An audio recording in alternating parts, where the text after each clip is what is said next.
জানেন কি, গোবর্ধন পর্বত প্রথমে শ্রীকৃষ্ণ নয়, হনুমান তুলেছিলেন। রামায়ণের সময় ভগবান রাম যখন লঙ্কায় যাওয়ার জন্য রামসেতু তৈরি করছিলেন, তখন হনুমান ও বানরসেরা বিভিন্ন জায়গা থেকে বড় বড় পাথর এনে দিচ্ছিলেন। সেই সময় হনুমান গোবর্ধন পর্বত তুলে নিয়ে যাচ্ছিলেন। হঠাৎ খবর আসে রামসেতু তৈরি হয়ে গেছে, আর পাথরের দরকার নেই।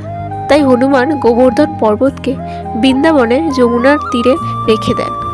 গোবর্ধন পর্বত অত্যন্ত দুঃখিত হয় এবং রামচন্দ্রের দর্শন না পাওয়ার কথা হনুমানকে জানান। হনুমান রামচন্দ্রের কাছে এসে এই কথা বললে রামচন্দ্র জানান যে দাপর যুগে যখন তিনি কৃষ্ণরূপে জন্ম নেবেন, তখন তিনি এই পর্বতকে ঘিরে নানা লীলা করবেন।